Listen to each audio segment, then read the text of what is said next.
Soy hijo extramatrimonial y no me dejaron nada. Y creo que la repartición ya pasó. ¿Qué debo hacer? Por lo menos quiero comprender algo y así será más fácil de superar los tragos amargos que a uno nos tocan. Gracias, señorita. Con muchísimo gusto, aquí te voy a dar la respuesta de acuerdo a nuestro Código Civil colombiano. Bienvenido a este podcast de Derecho Consciente. Bienvenido, prepárate, bienvenida, una buena taza de café, de mi tierra por supuesto, especial, para iniciar y desarrollar esta pregunta, porque en este video vamos a desarrollar con exactitud cómo se puede dividir la sucesión cuando existen hijos extramatrimoniales.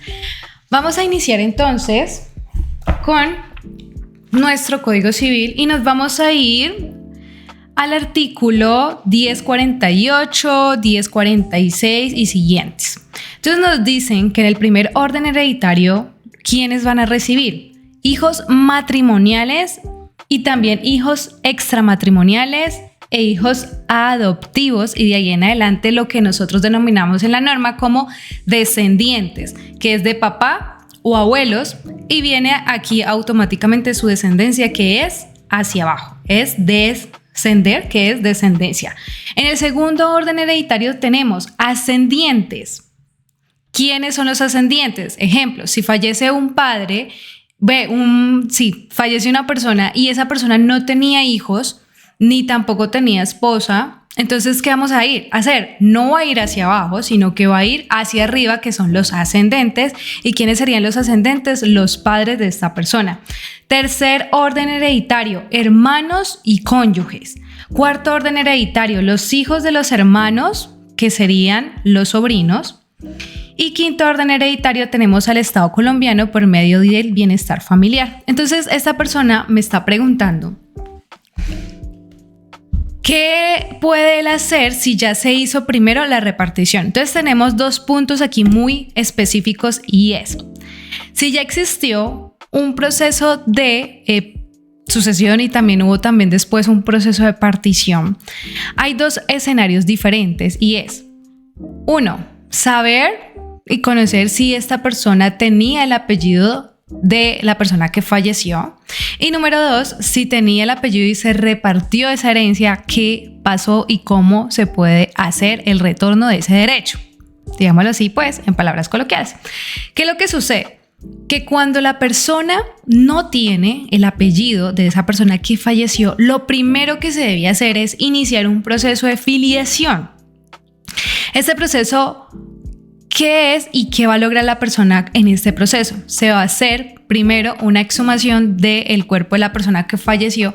Se va a identificar con pruebas de ADN si la persona efectivamente era padre, de acuerdo pues a estas pruebas de ADN. Y cuando finalmente en este proceso se defina este parentesco, finalmente el juez da la orden y dice efectivamente esta persona es hijo, es hija de la persona que había fallecido, y entonces se hace un cambio en el apellido, en total, en común, pues en completo, el cambio del nombre de la persona. Entonces, cuando la persona pone nuevamente ese apellido, la persona que falleció, que solamente es por orden judicial, con el registro civil de nacimiento y la actualización que lo va a permitir esta sentencia, porque esto no se da porque sí, sino que hay un proceso que es largo y dispendioso para esto.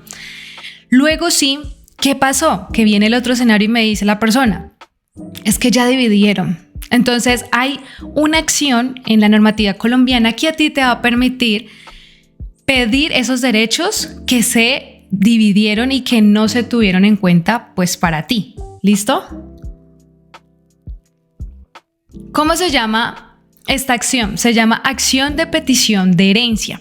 Entonces, en este proceso lo que se va a decir es que, vean, efectivamente, otro juez dice que yo soy el hijo, ya se hizo la actualización de mi nombre, yo soy el hijo de la persona que falleció, y en la acción de petición de herencia vamos a argumentar eso. ¿Y qué se va a decir? Que no se tuvo en cuenta a esta persona, pues porque efectivamente se estaba haciendo un proceso de filiación, se necesitaba el apellido de esta persona, el juez dijo que sí y por ese motivo no lo tuvieron en cuenta en la sucesión, se repartió ese 100%, ejemplo, entre 4 herederos cuando eran 5.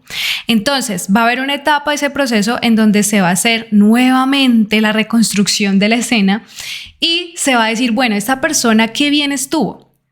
Ejemplo, tenía 100 millones de pesos, pero como eso ya se dividió y estos hermanos ya vendieron y bueno, todo el rollo, se hace un acervo imaginario que es reconstruir nuevamente la escena de ese patrimonio que existió y de esta forma nuevamente se va a dividir los derechos entre los 5 herederos efectivamente. Pero Camila, ¿qué pasó si este y este ya vendió esas porciones, ya se lucraron, ya hicieron lo que quisieron con esa herencia? Pues muy sencillo.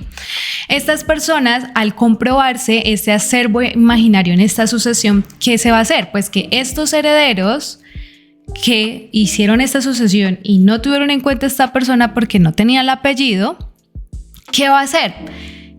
Que ellos quedan con un crédito, con una deuda que se debe de saldar y se debe ser proporcional a los derechos. Entonces se crea ese acervo imaginario y como hay 5 herederos, pues se hace la división y las personas que tomaron la porción de este hermano que no había sido reconocido, pues quedan endeudados con esa porción.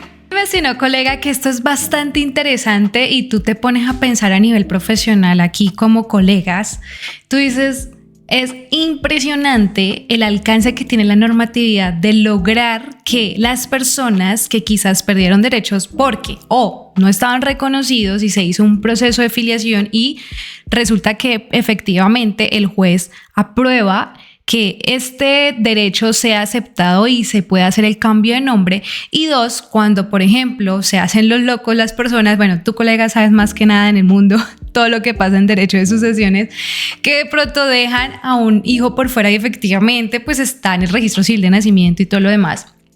Volver a reconstruir esa escena y que la normatividad le permite a las personas por medio de esta acción de petición de herencia reconstruir la escena que es el acervo imaginario y luego dividir y que estas personas que se dividieron ese derecho queden en crédito. Personalmente pienso que es muy interesante este proceso que hace parte de todo este tema de derecho de sucesiones y la respuesta para esta persona es que si tienes el apellido debes iniciar un proceso de filiación y debes vivir todo este proceso durante ese proceso paso a paso, pero este proceso no es sencillo. Esto la verdad que no es como tú llegar y reconstruir la escena del crimen y como muestran esto en las películas que es súper James Bond, súper fácil, no. Esto tiene su complejidad y obviamente, dependiendo de su complejidad, lo que se tiene que revisar aquí también para mis queridos colegas es, bueno, realmente vamos a sopesar esto y es, ¿el patrimonio que se dividió realmente lo amerita para yo contratar a un abogado y que el abogado me ayude a sacar esa porción que quizás no me reconocieron? Y que ahí de verdad exista una rentabilidad. Y por otra parte, mi querido colega, y es muy válido decirlo, es, ¿será que sí son procesos en donde nosotros nos podamos comprometer y decirle a la persona efectivamente esto tiene una viabilidad y esto va a resultar a largo plazo? Y lo pongo de las dos caras de las monedas porque yo sé que durante todo este proceso de conocimiento a través de este canal de YouTube que se llama ahora el podcast Derecho Consciente, pues debemos ver siempre las dos aristas. Ya para finalizar este tema, para responderle a la persona, deberías entonces iniciar un proceso de acción de petición de herencia y pasar por todos estos trámites. Ahora, revisa qué tan rentable también puede ser para ti, porque te lo adelanto, no son procesos que sean muy económicos financieramente hablando. Y número 2, sí tienes que contratar un buen colega, un buen abogado que te ayude durante este trámite para que tú logres realmente tu objetivo. Así que para esos males y esta persona que me dejó esta pregunta, tomémonos una buena taza de café. Yo sé que Dios nos tiene muchas buenas oportunidades y hay muchas más cosas que nosotros podemos concentrarnos en nuestra vida. Pero bueno, tú estás aquí porque necesitas esta información técnica, esa respuesta técnica. Y aquí te la doy. Por favor, necesito que vayas a este siguiente podcast, a este siguiente video y le des clic porque necesitas urgentemente saber y conocer cuáles son las 3 actas que hacen que las sucesiones en Colombia sean un éxito. Así que nos vemos aquí adentro.